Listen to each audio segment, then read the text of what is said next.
Macam mana lagu yang tak sedap ni? Pada lagu yang sedap macam ni. Kau endahkan diri aku. Lupa aku tunjuklah macam mana proses daripada 2023 sampai yang latest tahun ni, Januari. Ini adalah suara aku. Oh, lupa. Pada second demo untuk melodi dalam lagu ni. Aku ni aku just nak letak demo je.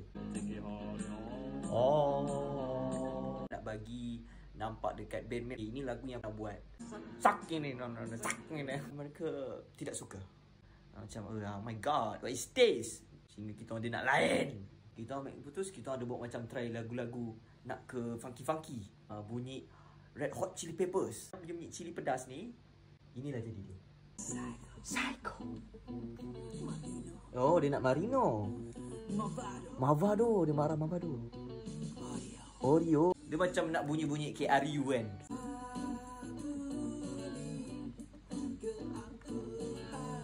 Bila kami dah finalize, dah siap, kita try dengar balik keesokan harinya. Kita sepakat ini bukan lagunya. Feel tu tak sampai tu. Feel. Lepas tu hujung-hujungnya kami finalize. Akhirnya muncul satu melodi, satu verse, satu chorus, satu sound. Inilah dia. Kau endahkan diri aku.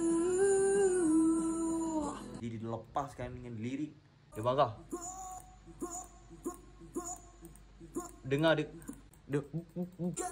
Dengar bunyi.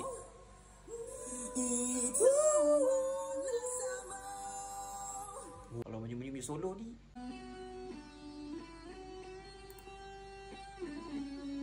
kena letak harmonize, baru nampak lagi spicy.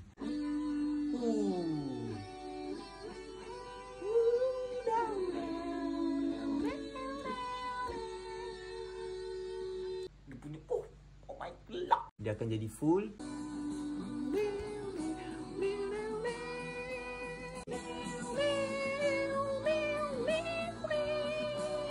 Dengar balik dah full dia balik. Itu alasanmu. Kau tahu tak tu lagu apa? Dan salahkan aku. Here we go, solo bro, brother. Itu adalah lagu Ego. Fana Romansa. Jangan lupa untuk subscribe dan share video ni. Thank you.